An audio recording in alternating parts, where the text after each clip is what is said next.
Hello guys. आज मैं हाजिर हूँ एक नई वीडियो के साथ। आज की वीडियो एक बहुत ही बेसिक लेकिन बहुत ही इम्पोर्टेंट टॉपिक पर बेस करती है, जिसका नाम है ओहम्स लॉ, जिसके बारे में यकीनन आप सबने सुना होगा अगर आप इलेक्ट्रॉनिक्स के बारे में जानते हैं तो आज मैं ओहम्स लॉ को एक्सप्लेन करूँगा कि आखिर ओहम्स लॉ हमें क्या बताता है, हम इसको यूज़ कहाँ करते हैं और इसके क्या फ़वाइद हैं। ठीक है।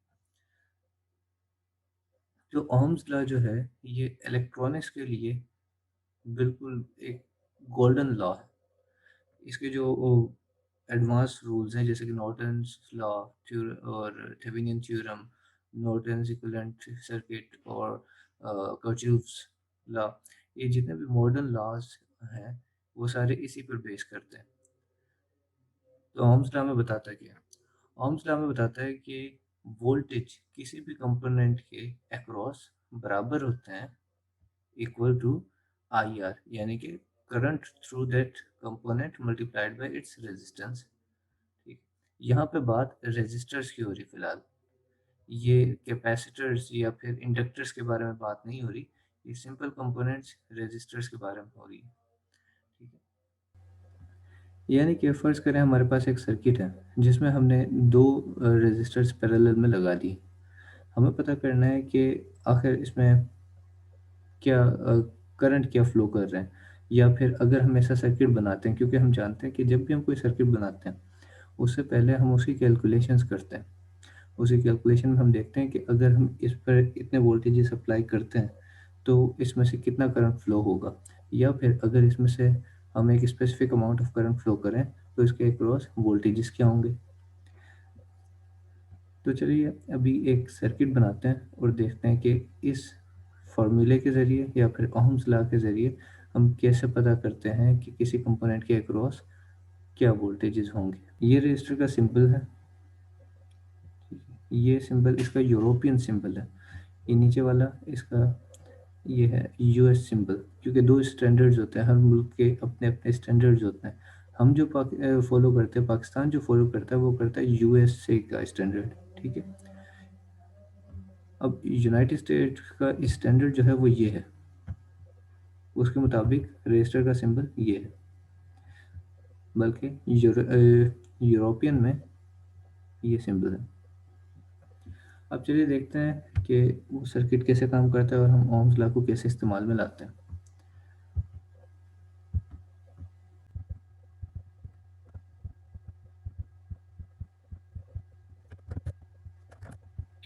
ये हमने सर्किट बना लिया है। अब फ़र्ज़ करें अगर हमने ऐसा एक सर्किट बनाना है जिसमें हमने दो रजिस्टर सीरीज़ में लगाए हैं और एक बैटरी, एक सेल, ड्राई सेल 1.5 वोल्ट्स का हम उसके साथ अटैच कर दिया। अच्छा, एक बात और हमें याद रखनी, ये जितने भी कंपोनेंट्स हैं ये आइडियल है। ठीक है। आइडियल का मतलब ये है कि इनकी जो वैल्यूज़ है वो फिक्स्ड है। जैसे कि ये ड्राई सेल अगर 1.5 वोल्ट्स का है तो हम इसके आगे भले ही कितनी भी छोटी रेजिस्टेंस लगा दें, सॉफ्टवेयर जो है उसे कंसीडर 1.5 वोल्ट्स ही करेगा। जबकि हकीकत में जब हम इस तरह का कोई सर्किट बनाते हैं तो बैटरी के अक्रॉस भी वोल्टेज ड्रॉप्स आते हैं जब रेजिस्टेंस बहुत ज़्यादा कम हो हमारे लोड की। देखते हैं कि ओम्स लॉ हम यहाँ कहाँ इस्तेमाल कर सकते हैं। देखें, यहाँ पर अगर आपसे वोल्टेजेस पूछे जाएँ तो आप बता सकते हैं, क्यों? क्योंकि 1.5 वोल्ट्स का हम जानते हैं ये बैटरी है। बैटरी का जो बड़ी लाइन है, जो ये पॉजिटिव टर्मिनल को शो करती है और छोटी लाइन नेगेटिव टर्मिनल को। तो पॉजिटिव टर्मिनल पे हम जानते हैं कि 1.5 वोल्ट्स होंगे, क्योंकि ये 1.5 वोल्ट की बैटरी है। और इसका जो ग्राउंड होता है जो नेगेटिव, इसको हम अमूमन ज़ीरो लेते हैं, जो कि बैटरी इसका ज़ीरो होता है। ओके। एक और चीज़, नोड पर हमेशा वोल्टेजेस सेम रहते हैं। नोड क्या? वायर। सेम वायर जब तक है, जब तक आपके वोल्टेजेस सेम रहेंगे, वोल्टेजेस आपके चेंज नहीं होंगे। ये पूरा एक वायर है, ये पूरी एक नोड है। अब ये जो नोड है इस पर वोल्टेजेस होंगे 1.5। Let me right it down.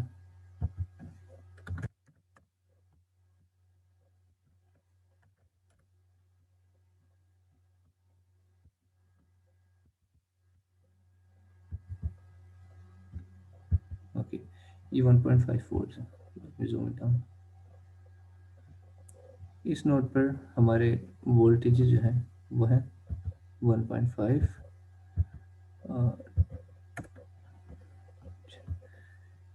और इस नोड पर हमारे पास वोल्टेजेस हैं 0, क्योंकि ये बैटरी के नेगेटिव टर्मिनल से डायरेक्ट कनेक्टेड है।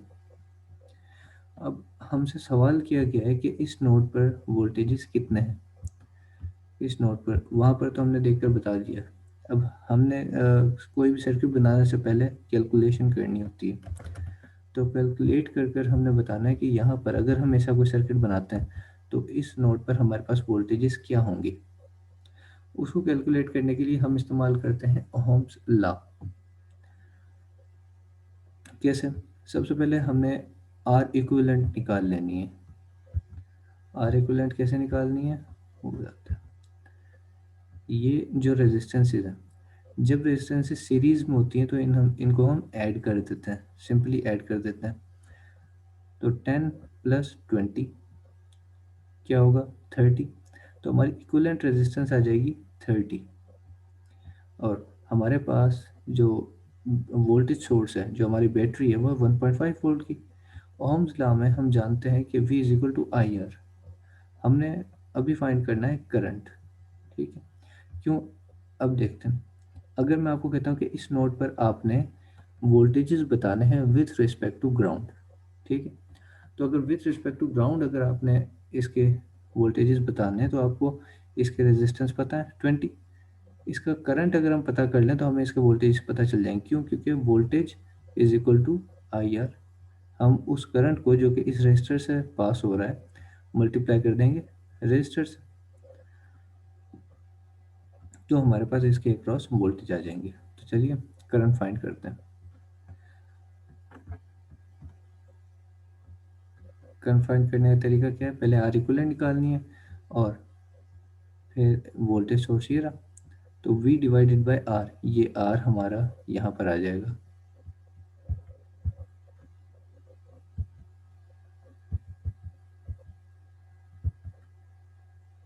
ये R हमारे यहाँ पर आ जाएगा, तो ये हो जाएगा V/R = I। तो इसे डिवाइड करते हैं। तो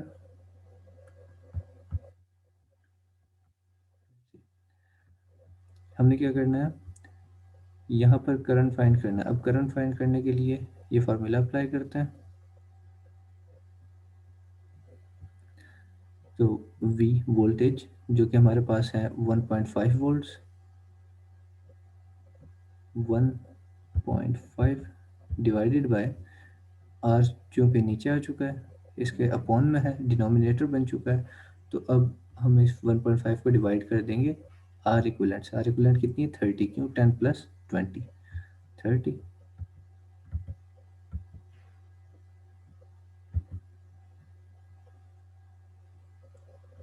तो ये हमारा बनता है 0.05, 0.05 एम्पेयर्स। ओके, अगर हम इसे मिली एम्पेयर्स में लिखें तो ये हमारे पास आ जाता है 50 मिली एम्पेयर्स। अब हम जान चुके हैं कि हमारा जो करंट पास हो रहा है यहाँ से, इस नोड से,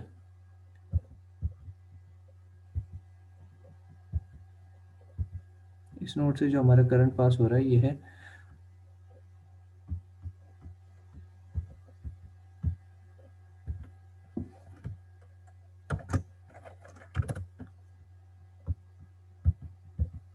ये करंट हमारा 50 मिली एम्पेयर।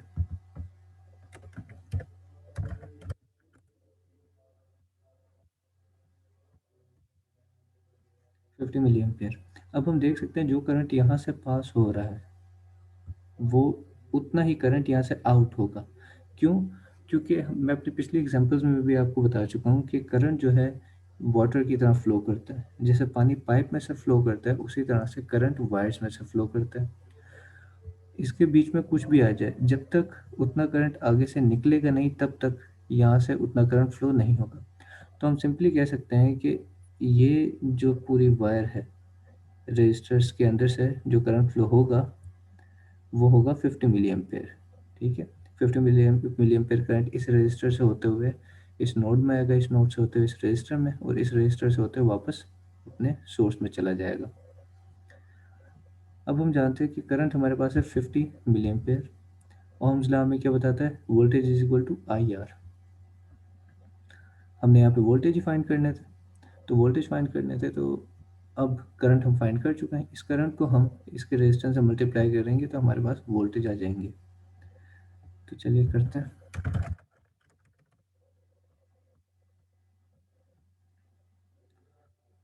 अच्छा, इस बार हमने इनकी इक्विवेलेंट नहीं लेनी है, इनको सम नहीं करना, क्योंकि इस बार जो हम वोल्टेज देख रहे हैं वो इसके अक्रॉस है, सिर्फ इसके अक्रॉस, इसको हम शामिल नहीं कर रहे हैं। तो चलिए 50 मिली एम्पेयर, 50 मिली एम्पेयर को एम्पेयर्स में लिखना है, तो 50 मिली एम्पेयर 0.05 एम्पेयर्स के बराबर होता है, मल्टीप्लाइड बाय 20, क्योंकि 20 ओम्स का हमारा रजिस्टर है, इक्वल 1। अभी हमें बता रहा है कि इसके अक्रॉस जो वोल्टेज होंगे वो होंगे 1, यानी कि यहाँ पे वोल्टेज 1 वोल्ट्स में चाहिए। अच्छा, एक बात का ध्यान रखना है कि कभी भी आपके सर्किट में वोल्टेजेस आपकी बैटरी के, आपके सोर्स के वोल्टेज से ज़्यादा नहीं हो सकते, वरना आपका रूल वायलेट हो जाएगा। वो अगर किसी में होते हैं तो वो एक कॉम्प्लेक्स सर्किट होते हैं, और वो उसको हम बूस्ट कन्वर्टर कहते हैं, ठीक है। और इस तरह के कुछ और सर्किट्स हैं, उन्हें आपने अभी नहीं देखना, लेकिन इस तरह की रेजिस्टर से बने हुए जो सर्किट्स हैं, रेजिस्टिव सर्किट्स हैं, उनमें कभी भी वोल्टेज कहीं पर भी सोर्स के वोल्टेज से ज़्यादा नहीं होते। तो हमने यहाँ पे फाइंड कर लिया 1.1 वोल्ट्स। अब हम देखते हैं क्या सच में ये सही है, मतलब ओह्म्स लॉ सही भी है या फिर हमें सिर्फ ऐसे ही पढ़ाया जा रहा है। देखते हैं। डीसी वोल्ट मीटर हम लेंगे, क्योंकि हमने वोल्टेजेस फाइंड किए हैं। यहाँ पर लगाते हैं,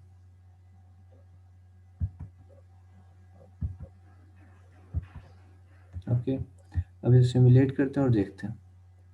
अब देखिए, हमने कैलकुलेट किया था कि इस नोड पर हमारे वोल्टेज होंगे 1 volt with respect to ground. अब हम देख सकते हैं वोल्ट मीटर भी हमें 1 वोल्ट ही शो कर रहा है विथ रिस्पेक्ट टू ग्राउंड। या सिंपली अगर मैं कहूँ तो इस R2 के अक्रॉस हमने देखें वोल्टेज, वोल्ट मीटर R2 के अक्रॉस लगाया है, तो अब जो हमें वोल्टेज शो हो रहे हैं वो R2 के अक्रॉस हो रहे हैं, और वो वोल्टेज है 1, जो कि हमने यहाँ देखा था। तो गाइज, यहाँ हमारी वीडियो इख्तिताम को पहुँचती है। इस वीडियो में मैंने एक्सप्लेन किया कि ओह्म्स लॉ क्या होता है, इसके यूजेस क्या होते हैं, इसे हम यूज़ कैसे कर सकते हैं, और वोल्टेज और करंट का रिलेशन क्या होता है।